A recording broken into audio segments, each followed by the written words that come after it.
안녕하세요. 식어서도 맛있는 커피를 만드는 커피코너 심재울입니다.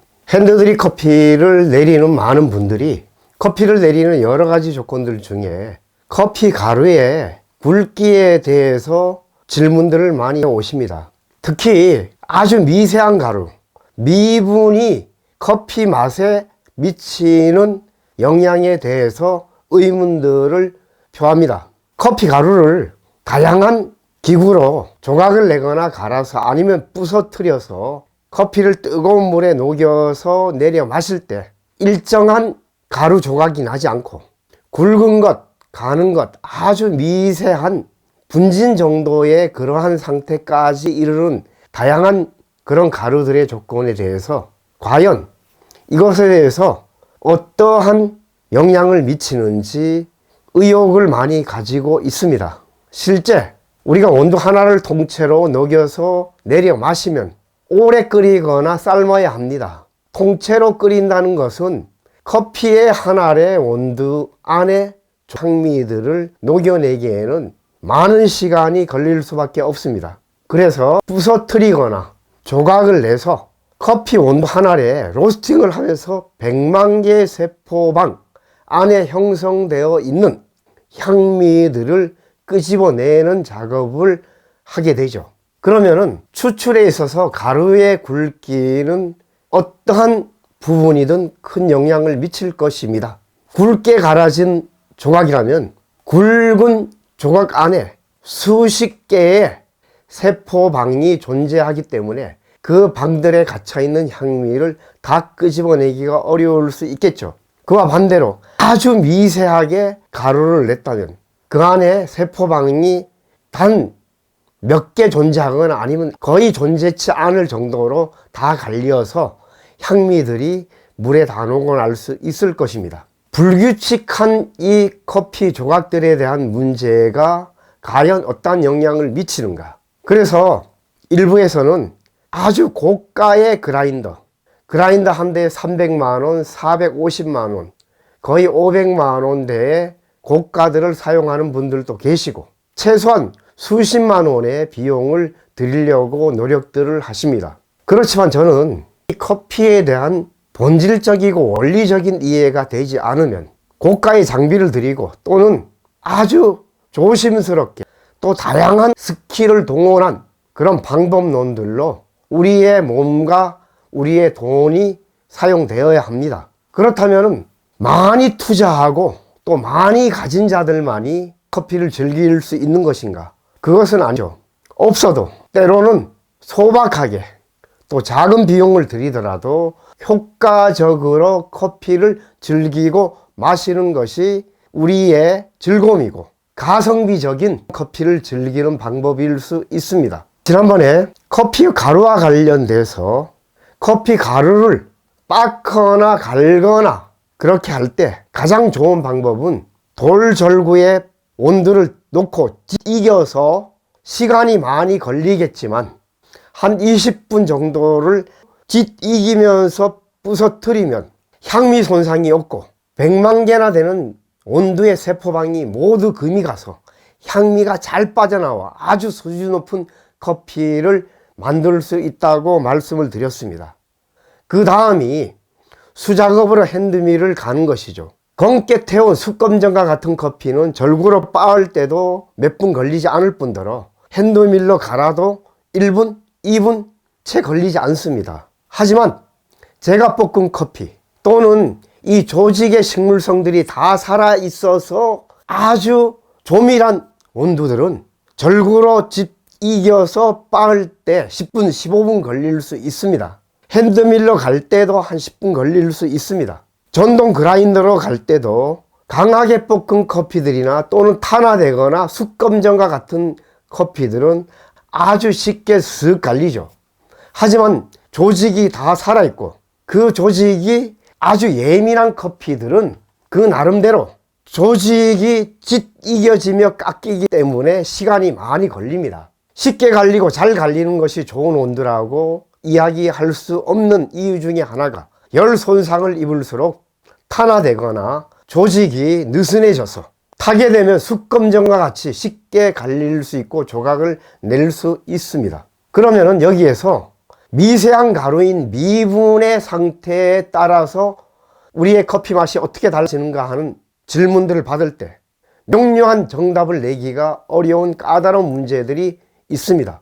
그것은 온도의 조건에 따라서 이 미분이 맛을 해치는가, 건강을 해치는가, 아니면 맛을 더 좋게 하고 건강을 유익하게 하는가, 이러한 조건들이 온도의 품질에 의해서 결정된다는 것이. 온도의 품질이란 것은 좋은 생도의 조건과 로스팅 실력의 수준의 조건이 병행됩니다. 결점도 상하고 깨어지고 벌레 먹고 곰팡이 피고 썩은 것들이 섞여 있다면 불쾌한 향미, 역겨운 향미, 괴로운 향미를 주기 위해서 커피를 강하게 볶을 수밖에 없고, 쓴맛이 날 정도면 거의 태워서 아주 그 성분들이 숙검정, 때로는 기름이 아주 쩔어버리는, 산패되어 버리는 그런 해로운 커피가 되어질 수밖에 없습니다.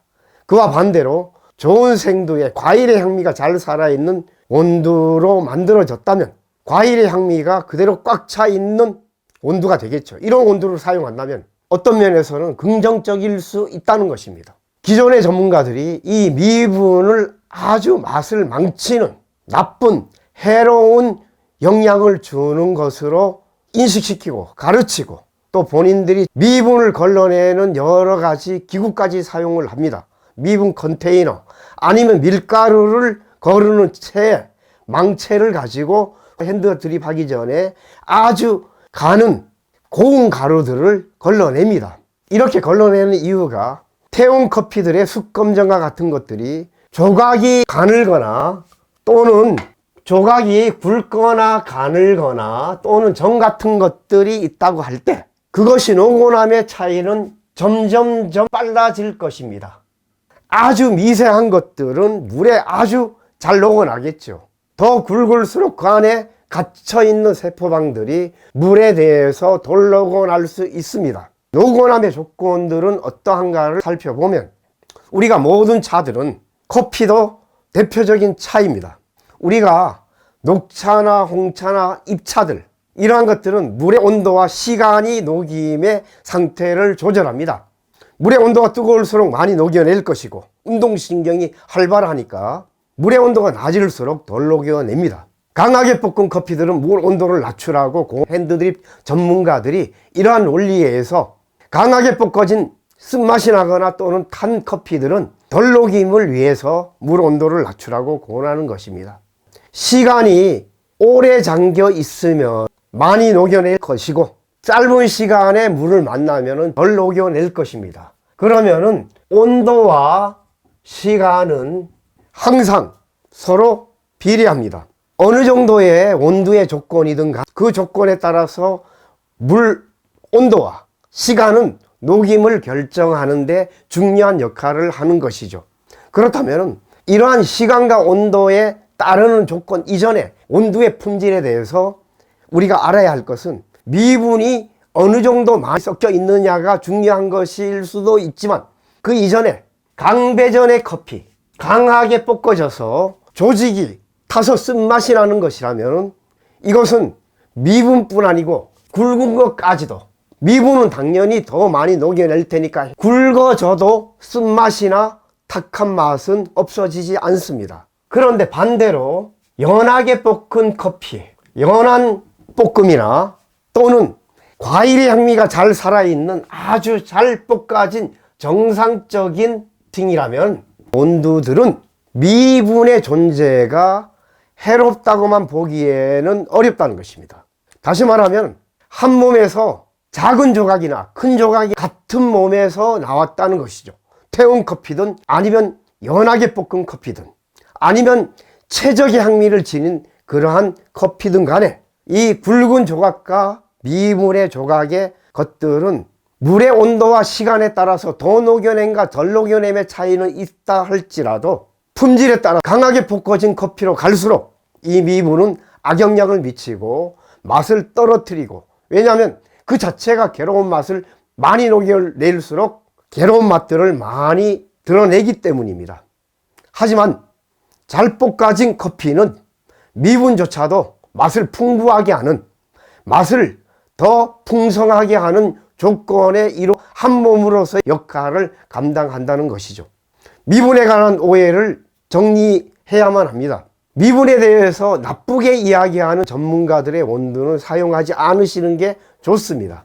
미분에 대해서 부정적으로 말하는 전문가들의 핸드드립 방법은 조심스럽고 까다롭고 아주 난해한 방법들을 가르칩니다. 왜냐하면 괴로운 맛들을 줄이는 방법의 일본식 커피, 또 이태리의 머신의 까다로운 그런 추출의 방법들은 거의 강배전이나 탁한 커피, 쓴맛이나 또는 산패된 커피들일수록 그러한 주장들을 많이 하게 됩니다.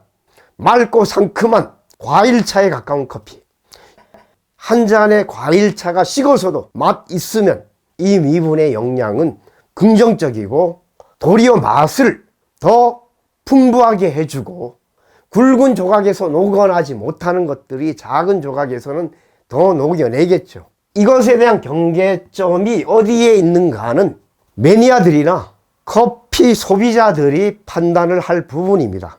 온도 하나를 깨물어 먹어도 맛 있어야 하고, 온도 하나를 깨물어 먹어서 뱉어버리고 싶다면 아무리 돌을 닦듯이 조심스럽게 물방울을 떨어뜨리고 또는 흔들리지 않게끔 긴장을 해서 그렇게 한다 할지라도 쓴맛은 제거되지 않습니다. 탄커피니까.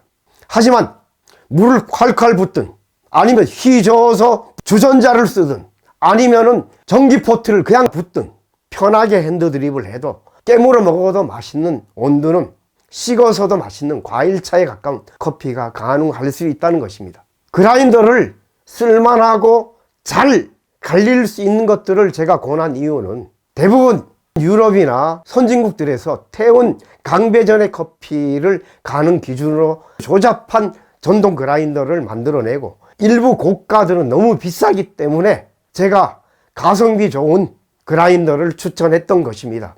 지금도 핸드드립을 하는 분들이 제 원두를 주문해서 조직이 다 살아있으므로 기존에 태운 커피가 쓱 하고 갈리던 것들이, 저항이 없던 것들이 제 원두는 저항이 심함으로 연락이 자주 옵니다. 제가 제시해주는 가성비 좋은 그라인더로 모든 분들이 만족감을 가지고 감사하고 있습니다. 저도 감사합니다. 왜냐하면 맛있고 건강한 커피를 찾아주시는 분들이 늘어난다는 것은 아주 긍정적입니다.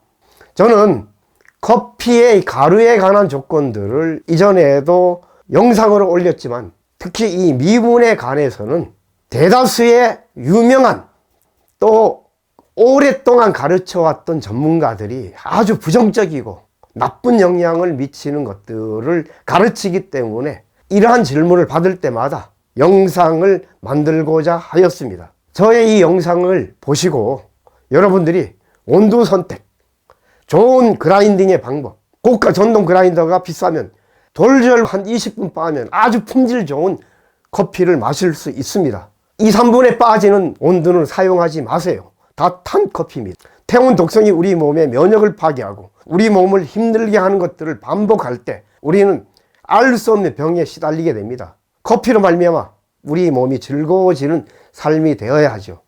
미분의 문제는 어려움이 없습니다.